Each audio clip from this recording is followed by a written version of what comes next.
नमस्कार प्रिय दर्शकों, मैं प्रियंका आप सभी लोगों का स्वागत अभिनंदन करती हूँ। कैसे हैं आप लोग दर्शकों? आज हम लोग बात कर रहे हैं मांगलिक दोष के बारे में।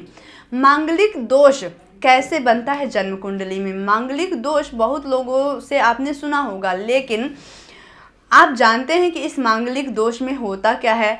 आपकी जन्म कुंडली में मांगलिक दोष कैसे बनता है? जब मंगल खराब है तो इस मांगलिक दोष से क्या सिर्फ अशुभ परिणाम मिलते हैं और किस प्रकार के फलों की प्राप्ति होती है? अगर जातक मांगलिक है तो क्या उसे मांगलिक व्यक्ति से ही विवाह करना चाहिए?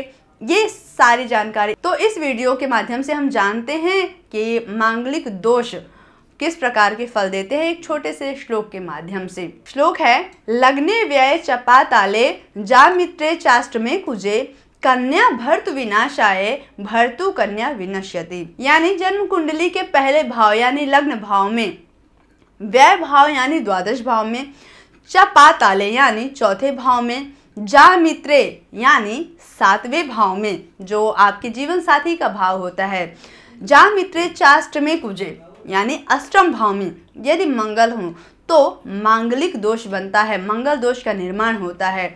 अब इसमें होता क्या है? यदि मंगल की स्थिति इस प्रकार से है कुंडली में तो इससे होता क्या है? तो श्लोक की अगली लाइन पर जरा ध्यान दीजिएगा।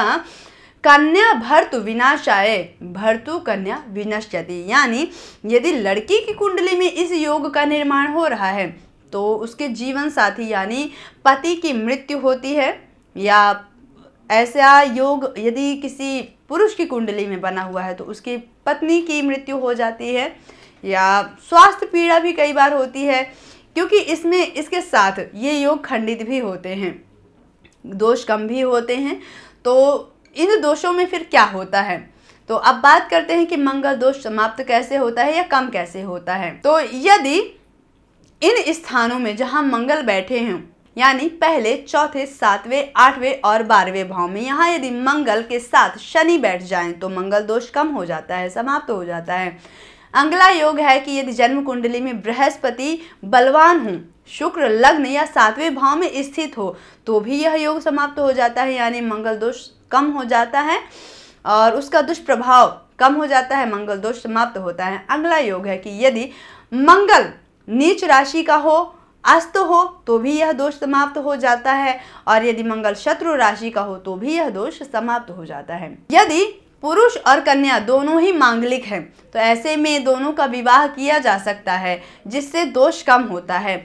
छठे भाव में मंगल और सातवें भाव में राहु और आठवें भाव में यदि शनि हो तो भी मांगलिक दोष कम होता है, और ऐसे में मांगलिक लड़के का विवाह मांगलिक लड़की से या मांगलिक लड़की का विवाह मांगलिक लड़के से ही किया जाना चाहिए, जिससे किसी भी प्रकार का नुकसान या परेशानी ना हो।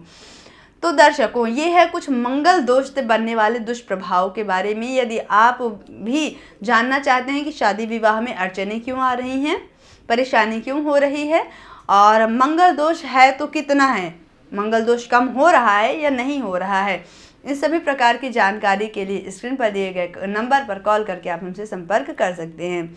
मिलते हैं अगले वीडियो में, तब तक के लिए प्यार भरा नमस्कार।